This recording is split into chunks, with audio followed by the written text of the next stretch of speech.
What is going on, everybody? Hello! It is Pixarters here, and welcome to the Phoenix Wright Ace Attorney Trials and Tribulations character tier list. Yep. We are finally back with the tier list.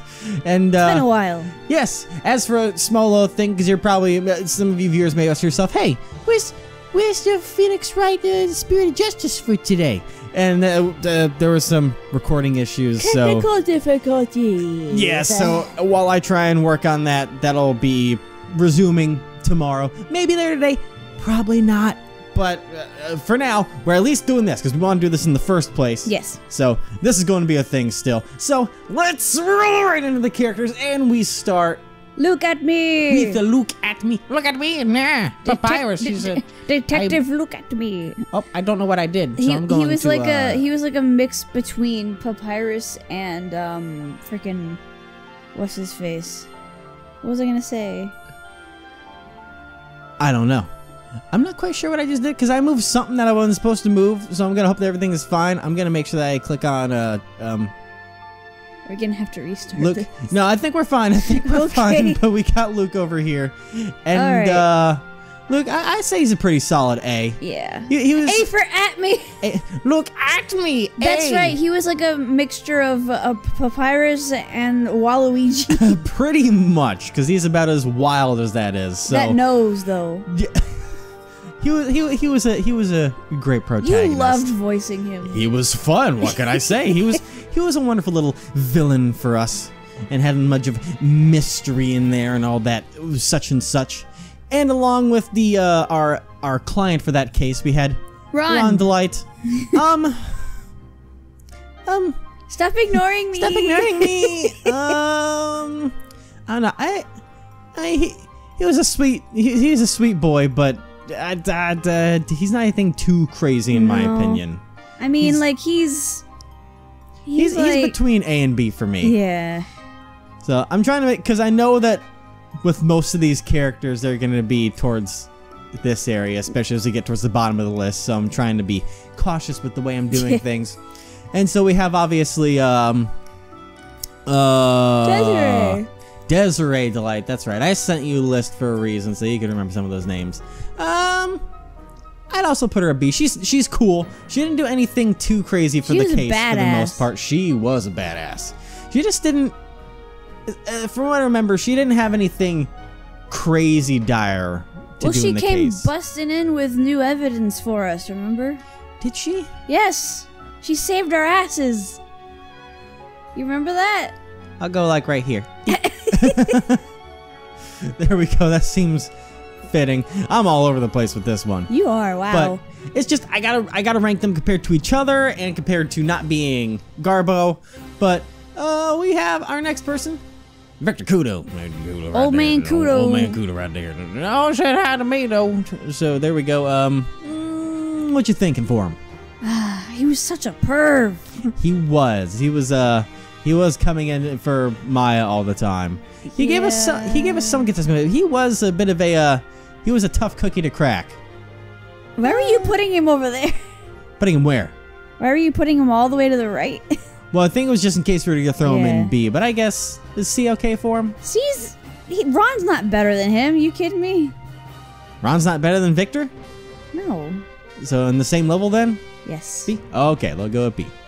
Because he was the source of a lot of laughs and gaffes. Yes, he was. I will give him that. Feed, yes. Throwing pigeon feed at Phoenix all the time. Furio Tigre. This guy. The copy Phoenix Wright. I am the Phoenix. Hear me rise. Hear me rise. I don't know. Hear me rise. He was the tiger. Yeah, he was. El Tigre. Furio Tigre. I don't know. I don't know where to put him. I don't know if he should be an A or B. Halfway. Halfway? And half. We'll do a half and half house. But this is There we go. all over the place. It is. This is. They're all good characters. They're not bad characters in this. I mean, there's. No. I mean, in this case, a lot of them are like on the same levels. Yeah, I'll say. At least the first. I'll say just to get a character somewhere. I'll take Lisa Basil and I'll put her in more like D territory. I was gonna say D. She did not do much for anything. She was just a robot. A Cortana ripoff. A Cortana ripoff that was made to give us evidence. Pretty much. Was pretty much her only purpose. That's her purpose in life. You give us evidence. Yeah. My God. Okay. Do you not remember her name? Nope. I gave it to you. Viola. That's right. Cadaverini. I just don't know. I don't know. I don't know. I don't know where to put her because what's your thought process on this one? What you thinking for? I really liked her. Put her in A. A. All right, she'll go right above Victor. There you go. Don't look too far up, Victor. I'm watching your eyes there. What is going on? Jean Armstrong. Oh, oui, oui. A for sure. He's a strong A. Yes, I am a strong. A for Armstrong. I am Armstrong. Yes. He was as That's not even how his voice. He was like that. I can't go that strong for that. Really? Listen, his voice hurt. He took a little too much effort to go through. Yeah, there it is. There it is. There it is. It's too early in the day to do that right now. How did you survive that? How did you survive a whole case of that? That's a good question. Now that I think about it, that voice was way out there. I'm pretty sure I didn't survive it for the most part.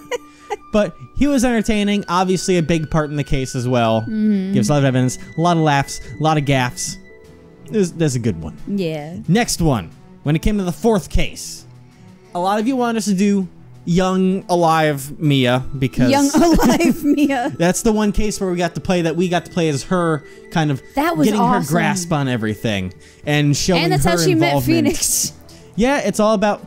Well, that was. Or was that later on? That was the very, very first cases was when she was defending Phoenix. But I put her here because she was also defending, obviously, Terry Falls over here. Yeah. But for Alive Mia, kind of learning how she became who she is, I'd definitely say she was a strong A. Seeing how she got all of her loyalty values that she passed onwards to Phoenix later on before, before she rose to S rank. Before she became the S for spirit. Oh, no. Oops. That is what we put her as, right? Did we put her in S? I think she was either S or a very strong A. Yeah. Because we point out how she became essentially the character that would step in when Phoenix was giving up and couldn't understand shit in the case. She became like, excuse me, motherfucker. So many times. Absolutely, she did. Like, Phoenix, you're messing up. And then we have Terry Falls. I'll put him in C. I think C fits for him. Obviously, he wasn't there for very long. C for sad. C for sad. Sad with a C. Because that's how he would probably spell it. God damn, you're not wrong in that one. And C, poor because guy. he had to go through a lot, and unfortunately, he fell for the devil herself. Yeah. And then kind of made things go wrong by. That sucked. Taking the bad way out and making everything go. That was like one of the wrong. first darker cases of Phoenix Wright. That was the darkest case in the Phoenix Wright original trilogy at that point, I'm pretty sure. I feel, in my opinion. That's when we started to realize the seriousness of what was going on with that. Yeah, we'll get to you, Missy. And moving on to the final case, we have Elise Dunham, aka Misty Faye. Yeah. Yeah, the mother in disguise. We didn't have much to go off of with her because unfortunately she was the victim of the case where we met her at. Yeah. But I'd still put her as a strong character, at least in between area, because she deserves to be up high because of obviously the finale of that case and how integral her almost, that's befitting of A, actually. I was gonna say, come on now. The whole situation of partnering with Kudo for the purpose of defending Maya, essentially knowing what was going to happen, pretty much. It was some deep sad plot. Yeah. Sad. Lady Bikini. we got this fine You better specimen. put me in S rank. S for you better stop that, and we're gonna put you where you belong. I'd still say she's fitting of a B character. Oh, for sure. B for bikini. We're putting everyone in the spots with their last name. That's just by happenstance. At me, Armstrong, bikini. Oh my god. Oh god. And then we have Dahlia. This Dahlia bitch. Hawthorne. She has to be S. She's just amazingly written character. Amazing protagonist. You mean antagonist? And I keep saying that wrong. Every time I do this list, I keep saying it wrong. Antagonist. Anti. Sorry, I'm just so pro Dahlia as a character. But she is an amazing final villain. She's one of those you love to hate her things. Absolutely. Because she is just a bleh. But it's so well done. And as a truck outside. That's happens when you do these during the daytime. Yeah. But just an amazing, easily hated character that kept getting away for so long. In the first case, when it came to Phoenix. And even in death, she was messing with people. Yeah, actually, technically, yes. Yeah, that was... I actually... Death could not stop this woman. No, it was... It only made her stronger. For real. Like a freaking Star Wars character. That was a wild revelation. If you strike me down now... I'll only become stronger than you could ever imagine. Yeah. Isn't that how the quote goes? Something like that? It's something like that. Obi-Wan said it. And then we have... Iris. Now... I don't quite know where to put her. Because I like her. A. But she was also written for the purpose of being a plot twist of sorts. That is her character. She was the plot twist for the fact that Dahlia was dead and needed a twin that would also make Phoenix not feel like a complete ass in the end of the game.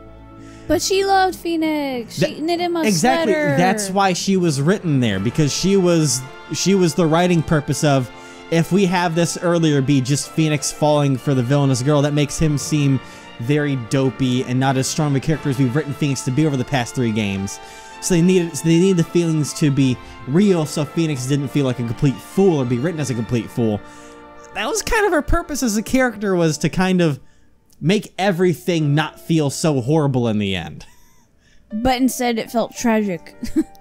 Yeah, I'll still put her in A. I'll put her in as like a right there below the rest of them. Wow, you what? You refuse. It's just, I like her, but the way that her character's written is for the purpose of filling out those blanks to not make everyone see. Bothering me. I'll hang on. I'll fix it. I'll fix it. She just wants to be really close to. Did she even meet her? Yeah. Okay. Yeah. They were all in the. They were all up at the there, same time. up in the mountains. And that is the Trials and Tribulations list. Every single character ranked. Obviously, is there a problem with this list? Yes. What's the problem going on? It's missing the best one. Who's it missing? You know who. Who is it missing? You know who it's missing. There's no one missing on this list. Prosecutor Cujo, aka formerly known as Defense Attorney Diego Armando of the Grossberg Law Offices, who was also Mia's boyfriend when she was alive. Kudo. I mean, Kudo, for this list, he doesn't belong on this list. Because he's God tier. I went way too far. It's Kudo. God. Oh my God. Oh, he gets his own tier, ladies and gentlemen. Yeah. The best character in the whole first trilogy. Now, obviously, this is maybe a little biased for us. Yeah. Obviously. But listen. Especially me. Kudo. He's the man, all right. Listen here, Wright. You're below me. That never means possible. You're not even worth the shitty grounds after I brew my coffee and gotta throw it away. Okay. You're not even worth that much. I am the man, Wright. He is just an amazing character, let's face it. Yeah. Strong, yet tragic. Everything in the end is just he's an amazing character. That character whole arc is just is amazing. I like when after we finished the case out, I was an emotional mess, but you know, he was gone, no more Kudo. So I watched the Trials and Tribulations arc of the anime just so I could see him again. That you did. And I cried again. He was an amazing prosecutor that had one hell of a story arc as compared to some of the others. I mean, obviously Edgeworth's is still going, and he had his main character arc as a prosecutor in the first game. But that... We had Francesca, we've had Clavier, we had Black Quill. But his is like extreme. His was the best arc for, honestly, most of the characters in the game. Mm-hmm.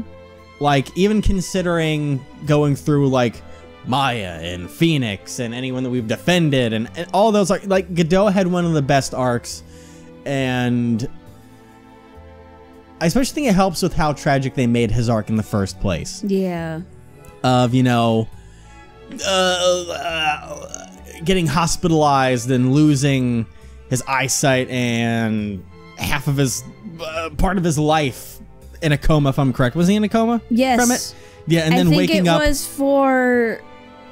It was from the poison, I'm pretty sure. No, wasn't it for like 7 years? Oh, yeah. It was around that point. Yeah. However long it was from that incident to when he woke up to go into this game and hunt us down. And his girlfriend was dead. Can you imagine? Because he found out Mia died. And then he blamed Phoenix's watch. Yeah, and blamed Phoenix for all of it. But then in the end, still, because of his connection to me and the family, murdered Elise, who had channeled Dahlia, to put an end to the nightmare that was going on. Yeah, and Elise actually, it was like, they planned that together. Yeah, it was like they planned it so that she would be the channeler that channeled Dahlia when she was supposed to be. And he's just like, well, Maya. I don't have really much of a life, you know, anymore. I don't. It was, you know, like friggin' Mia's not around anymore. She was the only reason. Her and getting revenge on Dahlia were the only two things that were keeping him going. And since Mia was dead, that's one thing gone. So there's one thing he had left to do, which was get rid of Dahlia for good. And then he's like, all right, my life's done now. Yeah. I mean, at least he's not dead. He's just sitting in prison for a life sentence. Yeah. Maybe he'll show up one day, but probably not. In one of the later spin-offs, maybe. Only in my daydreams. So there we go. Now we have the full list for Trials and Tribulations. Excellent. There's not many characters because 3 of the trials revolved around, you know, Dahlia, pretty much. Yeah. But excellent list, excellent game. Man, yes. I got the morning coffees.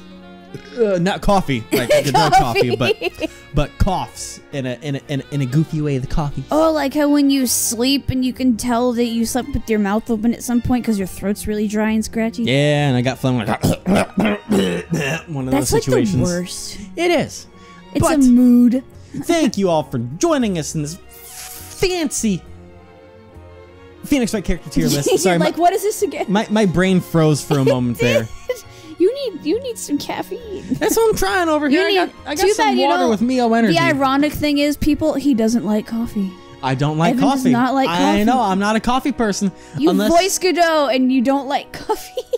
For my coffee, for me to enjoy the coffee, it has to be half coffee, half sugar, half creamer, and then we're good. Wait, half, and half? Exactly. Do the math, and that's what I need to make it work. You mean a third, and a third? Nope.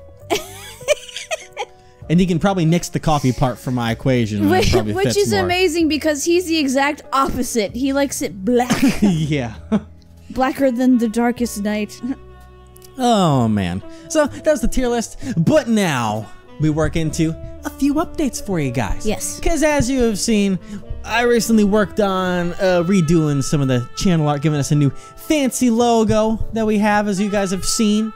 And made the nice banner for the YouTube channel and all that. We got a nice new logo for y'all, fresh, all clean. Yeah. And y'all are enjoying it because it looks more professional and just... let's go with the 8-bit Pixel Partners little name down there that no one can read in the first place when you're a little YouTube. Looking on your phone, it's like... Now we got a nice logo for everyone to look at. So we got branding and all that stuff. The colors were my choice. Yes, because they were our colors. Our Because your favorite color is orange, my favorite color is aqua. So yes. So it was a nice, befitting logo. Yes. And to go with the logo, we got something fancy for you guys. I also spent time, and we are, for right now, unofficially. Yeah. But we are starting up the Pixel Partners merch shop. That's right, we got merch. Every YouTube channel has to have merch. It's like a requirement. It is absolutely required. Anyway, I've got the link in the description down below. No, I'm going to add it into the videos from here on out and then try and put on some of the older videos, I suppose.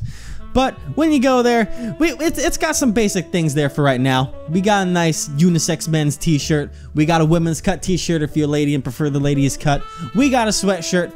And we even got stickers. We even got a sticker right now, a sticker. But when it came to opening that shop, I knew that when I made it, there were two things that need to be focused on, and there's the fact that there are a lot of YouTube channels that we're using Teespring, and that's one that's used by other YouTube channels as well. Because once we're partnered, we can connect it with YouTube, and it'll show up below our videos where you can see the merch down there to make it easily seen. But and we're getting there. I made sure when I picked the shirts out that I picked the ones that were of good quality and not the basic Gildan ass shirts that you'll find sometimes. And so I made sure that it is balanced between we've got the quality of the shirt there is pretty much the best that we can have it be, and also keep the price for you guys down to a minimum. Because I've seen some YouTube channels where they'll pick the basic $10 shirt and they're selling it for $25. That ain't how we doing it over here. We got the good shirt and it's $19.99. And so the only thing that I didn't like is when it came to the sweatshirts themselves are pretty expensive. So that's the most expensive thing on the shop. But I didn't want to pick the cheap sweatshirt either, because I don't want it to be, because you get the cheap shirts and they're thick and they're rough and they're stiff. And they stink. They're just basic. So I want to make sure that you got a shirt. It's not just like, oh, we're supporting the channel. I want this to be shirts that you could actually wear day to day comfortably. And be actual things that you would wear, not just like, oh, I'm supporting and I'll wear this to a con one day or something. Instead of just buy it and then it just sits in your closet. Exactly. I want to be comfortable. I want to be something that is wearable, day to day, comfortable. However you want to wear it, it should be fine for you guys. So if you feel like any of that, the link is in the description below. Or if you just want to buy a bunch of copies of stickers and just paste them everywhere. For real, the description for the stickers was great. It's like, you can put stickers on anything. You can put on your laptop, on books. You can put on your on your little sibling's forehead. Anywhere you can put the stickers. Anywhere. Just slap that shit on with the Mighty Zeus. I've seen little kids put stickers on their own forehead, for God's sake. You're not wrong on that one. You'd be doing them a favor. You're not wrong. They'd be like, hey, cool. Thanks, now I don't have to do it myself. Obviously, there's more things we want to put in the store. I don't want to open it personally until my plan is I'm going to order some of the things to see how they turned out in the first place, to see how they wear and everything. That's a good idea. You guys can buy them too for right now as you want, with just the basics for right now. I'm trying to work on, might have a special limited time shirt when we hit 1,000 subscribers, just for you guys, just a small limited time thing. And there's other things you want to throw in the store. Obviously, we have our resident artist over here beside me. Hey. And so when she gets time, she'll try and work on things to make us shirts. If you guys have any shirt suggestions that are non-copyright, like the friend we're looking at over here, because we don't want Capcom to sue our asses out of the oblivion of the store. But if you have any quotes or anything you want to see us put in the store, let us know for you guys. And that's about all I got on that one. Pretty much. So thank you guys for the support. Obviously, our channel also, might as well say, you guys have been supporting the channel like crazy recently. Yes. We're approaching close to the 1,000 subscriber milestone, so it's not going to be too long. It seems, right? Like, as we record, we're at about 860 right now, so already, dang. Yeah, so thank you guys so much for that. It is wild and unexpected how things have been going recently, so thank y'all so much for all the support, and we'll have more Phoenix right for you soon. We're doing our best for you guys, because you guys deserve the best. We're trying. All right, thank you all for watching, and we'll see you next time. Bye. Bye.